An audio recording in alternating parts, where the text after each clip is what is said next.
prime time on the top game, it's a fine line. Man in the match, that's Daveye, he's the main guy, keep a close eye. Make sure you don't make no wrong play, cause I'm with Jose and Andre. And when Cyrus comes to walk in, you better know that you are watching Premier League. Daveye, tell him what time we on, what time we on. Time. Let me hear you say Premier League. Daveye, tell him what time we on, what time we on. Time.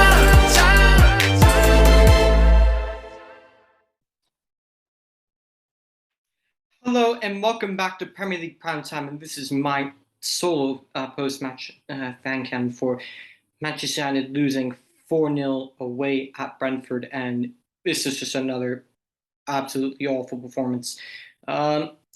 Conceded 4, where Manchester United were lucky not to concede 8 or 9.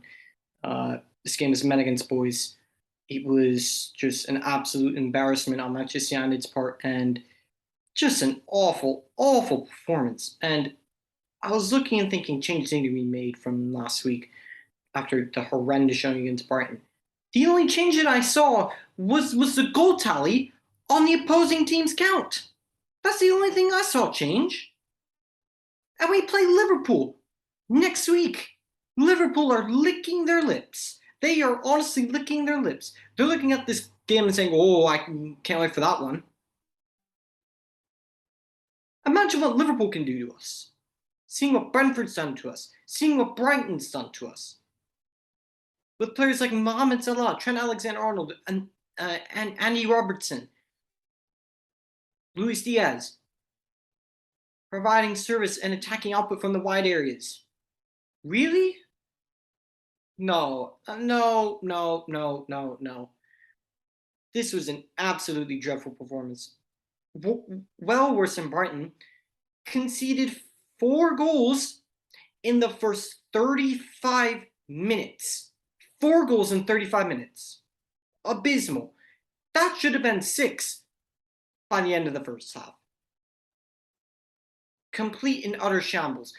Changes need to be made. Certain players need to be dropped.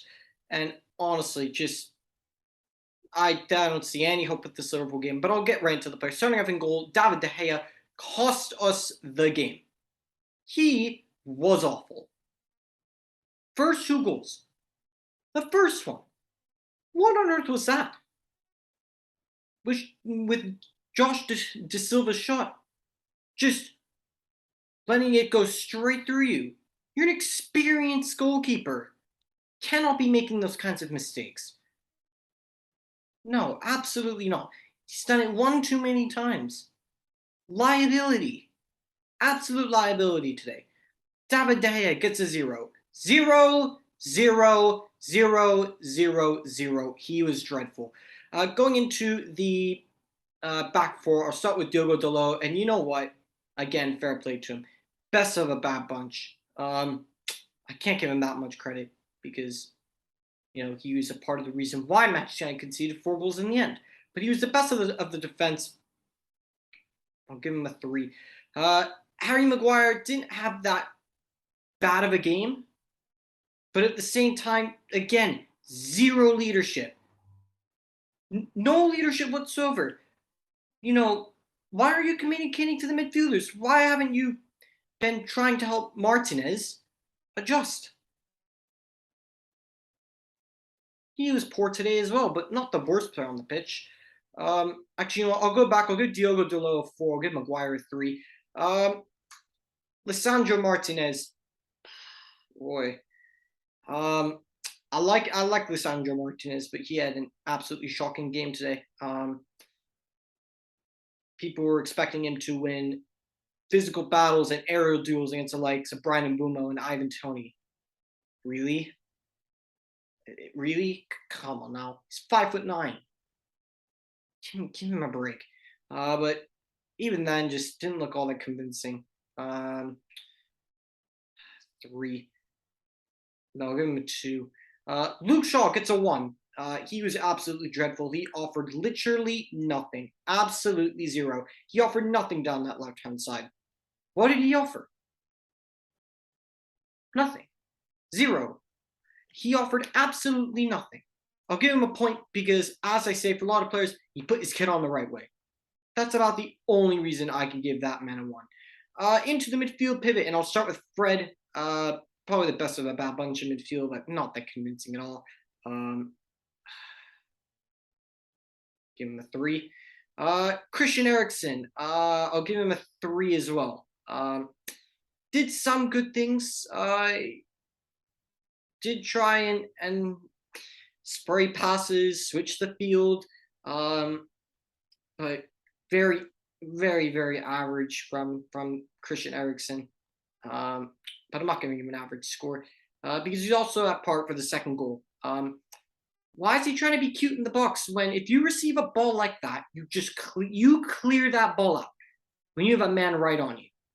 It made 0 sense on why he was trying to dribble around his own 6-yard box. Explain that to me, because I certainly didn't understand. So he gets a 3 for that. Bruno Fernandes gets a 1. He was nowhere to be seen. He was nowhere to be seen. Casper the Ghost. Bruno Fernandes strikes again. He's gone missing. Bruno Fernandes wanted, a big reward for whoever finds him because he's just been non-existent. 1. Into the right-hand side, Jadon Sancho, I'll give him a 4. Tried his best, did the best he could, but did some good things, but at the end of the day, just not enough. On the left-hand side, Marcus Rashford gets a 0. That whole left-hand side was awful. Marcus Rashford gets a 0. It's sad for me. It's sad that we've gone from a Rashford who is so unpredictable, who had everything in his locker, who could beat a man, who could cross the ball, who could shoot a ball, who had all the technical ability, who could do all sorts of great things, scary, terrifying to play against. And it's just like it's just gone full Space Jams because he's just lost all his powers. He's lost his technical ability. His confidence is down the drain, nowhere to be found. He was awful today. He did nothing to affect the game. 0, 0, 0 for Marcus Rashford. Up front, Cristiano Ronaldo, and offered nothing, but barely got any service, but really offered nothing. So I will give him a 2. Into players off the bench, Teo Malasi gets a 6. I like seeing what he did coming off the bench, but very average for 45 minutes. Varane, standard 5. Didn't have too much to do. McTominay gets a 2 because what did he do every time he got the ball? Played it sideways and out of bounds. I can't even tell how many times he passed the ball out to restart the Brentford attack. Give them a throw-in. Or you just play it to the other player or lose the ball. Clumsily. 2. Awful. Donny van de Beek, not enough time. Anthony Elanga, not enough time. Erik ten Hag, he has so much work to do, but I'm not pinning this on the manager. I'm not going to pin this on the manager. Why should I pin this on the manager? He should not be one to blame for this. Although I will question again some of his starting selections. Why you keep playing Lisandro Martinez with Maguire? That partnership just isn't going to work long term. I'm telling you, that partnership will not work long term. Because Maguire is going to rub off on Lisandro, and it's not going to be good. Eriksen and Bruno playing again in the same team doesn't work. Marcus Rashford playing didn't work. Luke Shaw playing again didn't work. So things need to be asked, but I'm not going to blame Ten Hag for the way they just capitulated on the pitch like that. But that was awful. You could have given more instructions, so I'll give Ten Hag a 3. There you have it. There is the post-match analysis and player ratings from myself. Manchester United, shambles, spineless, and I fear for next week when they take on Liverpool, because Liverpool are going to be licking their lips this entire week. Where do Manchester United go from here? I don't know, but I'm praying for the best.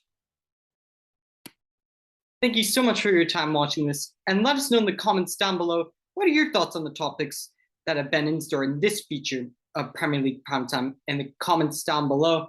Smash like on the video and subscribe to the channel. And be sure to check out our other platforms on Instagram, Spotify, and Apple Podcasts. And wherever you are watching this in the world, we hope you have an absolutely fantastic day/evening.